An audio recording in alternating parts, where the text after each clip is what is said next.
Captain Beto's hook was what got him in the end, huh? Oh, I didn't get a chance to show off how convincing I can be. This isn't tabletop troop, Navia. In real life, persuasion takes a lot more than a dice roll. I brought a product tailor-made for Fontaine because I thought the group's activities were limited to that area. Turns out, we're dealing with an international crime ring. So I suppose it makes sense that Captain Beto's bait was more enticing. It's a good thing we teamed up. We wouldn't have gotten far without your intel either. Gotta ask though, how did you know these guys would be so quick to abandon the expo? I read their file. Nothing's off the table for them when profit's on the line. When it comes down to it, they'd see the protection the expo provides as just more red tape. Something to work around rather than with. Just like the law. So, we meet up with this guy, catch him, and problem solved, right? No. The person we're meeting is just an underling sent to scout the situation. We're after the leader of the whole ring. And after observing the situation over the past 2 days, it's clear they have undercover agents waiting in the wings. If something happens to our point of contact, those agents will scatter to spread word of what happened, and whoever is behind this whole thing will know we're onto them. In that case... We have to get the jump on them all at once, and use them to get intel on our real target before he has a chance to react. Forgive me for pointing out the obvious, though.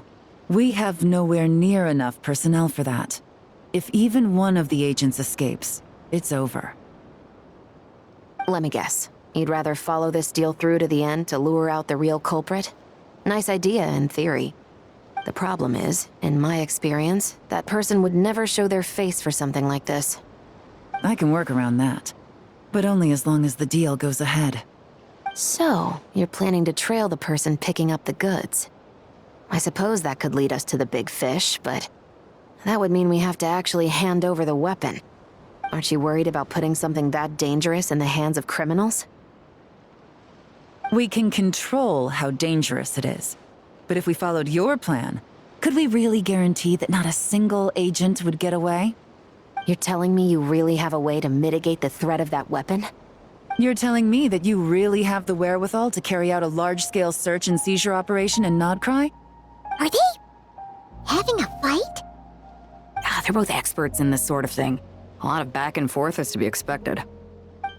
Don't worry, I think they're getting along great. A successful collaboration requires trust. And a willingness to make concessions. So how about this? I'll meet up with the underling as planned and stall him as long as possible. While I'm keeping him busy, you round up the rest of the agents. Sound like a plan? Yes, I appreciate the trust. And I promise you, not a single one will get away.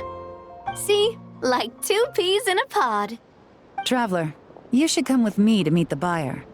After all, we promised Nefer you would be involved in all our operations. The Traveler is kind of a famous face around these parts, though. Then, you can serve as backup. Remain hidden, and on the off chance he tries anything, it'll be 2 against 1.